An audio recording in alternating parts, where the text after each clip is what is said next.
Hello বন্ধুরা, রথযাত্রায় জিলিপি বানিয়েছিলাম, সেই ভিডিওটা পোস্ট করতে পারিনি, আজকে পোস্ট করছি। আগে থেকে 1 কাপ ময়দা সকালবেলা জল দিয়ে ফাটিয়ে রেখে দিয়েছিলাম।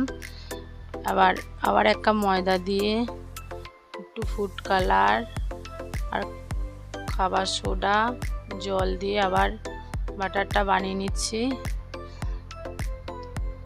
ফুড কালারটা একটু বেশি দেওয়া হয়ে গেছে। প্রথমবার বানাচ্ছি, প্রথমবার ট্রাই করে দেখছি।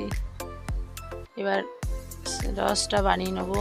তার জন্য দিয়ে দেবো 1 বাটি চিনি, 1 বাটি জল দিয়ে ফুটিয়ে নেব।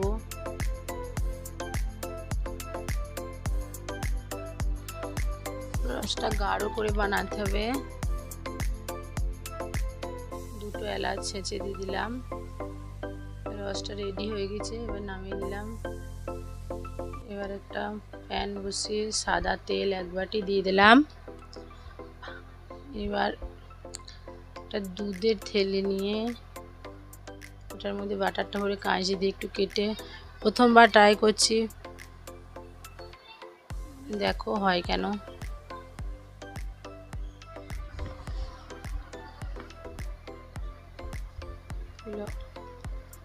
ভাজা হয়ে গেছে, এবার এগুলো তুলে রসে দিয়ে দেবো।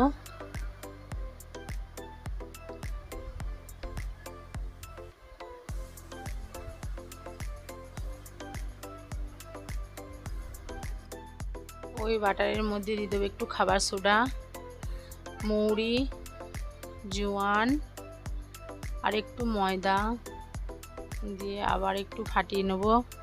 রস বড়া বানাবো।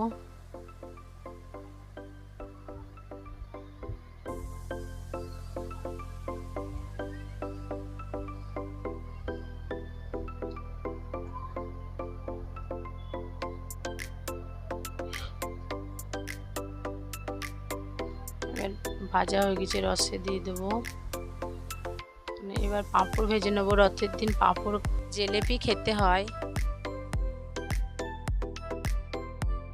3 রকমের পাঁপড় ভেজে নেবো। সাবুর পাঁপড়, সবজি পাঁপড়,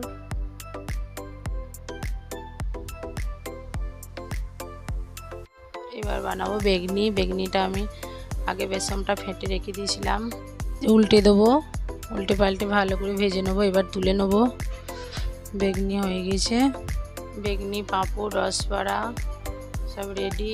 ভিডিওটা রথের দিন দিতে পারিনি, লাইক করো, শেয়ার করো।